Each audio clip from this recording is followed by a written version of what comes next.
In my last video about garden suites, I talked about how an appeal was holding them back. So my first update is that this appeal has been dismissed and you can now start building garden suites in Toronto. But there's something even more exciting than that for today's video. Here's the thing, garden suites is actually just one of the priority housing projects in the pipeline for the city of Toronto right now, and the next one might be even better. Enter the Multiplex Project, where the city is looking into allowing houses in Toronto to have up to 4 separate units.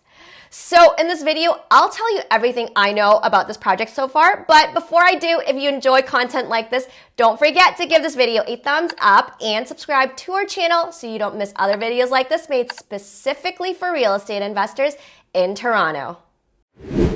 The City of Toronto projects that there will be at least 700,000 people moving to our city by 2051, and so we'll need to make sure we have enough homes to meet this huge growing demand. Yes, we have been growing, but most of this growth has been concentrated in condos. And so the result is that the density in our city is getting more and more uneven. Areas with condos are getting a lot more crowded, whereas people in neighborhoods with houses are on the decline. And on top of that, a lot of those houses are sitting half empty. For example, empty nesters might still be living in their house after their kids moved out. And so there's a lot more empty rooms. And there's also people who have a cottage somewhere else, which means they end up living in their house in the city for just a few months out of every year. And so, based on how growth trends are going right now, the team working on the Multiplex project sees an issue where there might not be enough supply for houses, bigger units with 3 or more bedrooms, and purpose-built rentals. And if we narrow things down and look at those specifically looking to live in low-rise options, they expect a gap of 43,000 units that's needed in order to meet this demand. In Toronto, at the moment, we have approximately 405,000 houses, so using simple math, it's possible to meet this demand if we add just 1 unit to 11% of the existing houses out there. Now, on top of meeting the demand, the Multiplex team also sees other benefits to increasing density in existing low-rise neighborhoods. A lot of schools, parks, and libraries aren't being fully utilized right now because the population is dropping in their neighborhoods. So filling up those gaps can make public infrastructure a lot more cost effective. The second part is environmental benefits. If there's lower density, residents might be forced to be more of a driving neighborhood where they will have to drive a car to get to the bank or to go shopping. But if more and more people lived closer together, then it would make more sense to have more private and public infrastructure in those areas. The end result will be that we'll become less reliant on cars, which helps to cut down on greenhouse gas emissions. And all of this resulted basically in the creation of the EHON initiative, which stands for Expanding Housing Options in Neighborhoods. First came garden suites, then came multiplexes. From the point of a real estate investor, this is great news.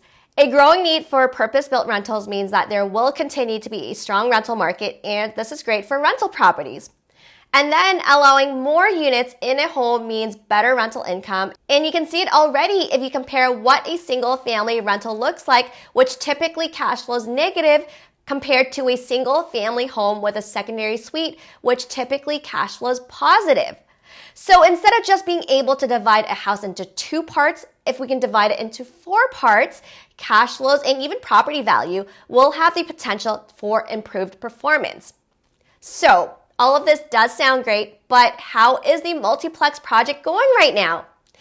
Honestly, things are going pretty smoothly right now, and I'd say this project is likely a go. In fact, 77% of respondents support this, and it is spread across different parts of Toronto, age groups, income levels, and between renters and homeowners.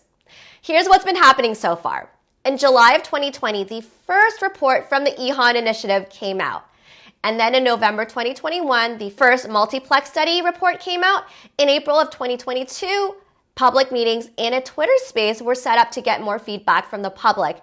And then shortly after that, the final multiplex study report came out in June of this year, and then it was approved in July. After this point, they're doing more analysis, and hopefully after the municipal elections in October, they're going to be announcing another round of public consultations, and then we should expect a revised amendment report by the first quarter of 2023. Now, let's dive into a few key things that the team is working on at the moment.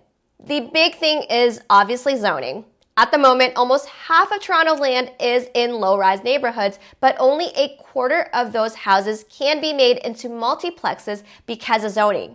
So that will be a key issue that needs to be changed for people to actually start building these multiplexes. Financing is the other big one.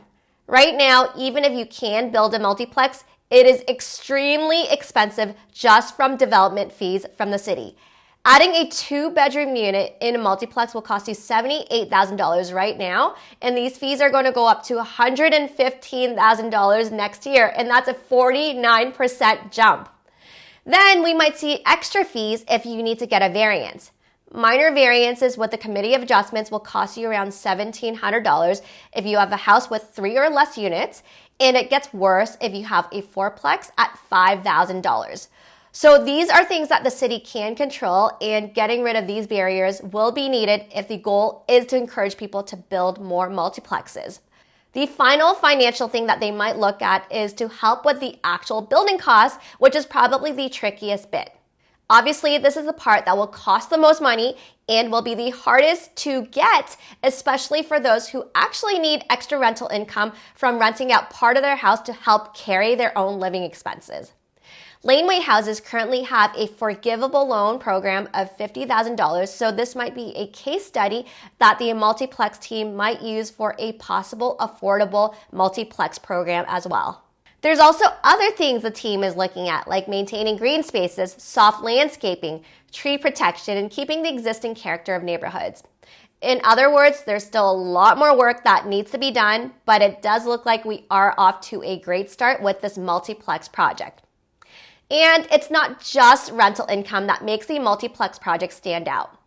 With the city investing so much time and money into these low-rise neighborhood initiatives, we expect the future growth to be much better in houses in Toronto, which is the other very important part of the real estate investing equation. And that's all from me right now. As always, once I find out more, I'll try to make another video to keep you all up to date. In the meantime, if you want to talk more about how this relates to real estate investing, or if you are looking to get started with real estate investing in Toronto, our team is ready to help. We're a real estate sales brokerage that focuses on investing in Toronto, and we'd be happy to take a look at your situation and give you our best recommendations on how to get on the right track. Once you're ready to buy, our sales team will help you buy it, offer renovations guidance, and help you with leasing or property management if you need it. So just connect with us if you want to learn more about our services by heading to the link in the description below. Don't forget to give this video a thumbs up and look for us on Facebook, Instagram, or LinkedIn if you want to hear from us more regularly. I wish you all the best in your real estate investing journey. Thanks so much for watching, and I'll see you in the next video. Bye.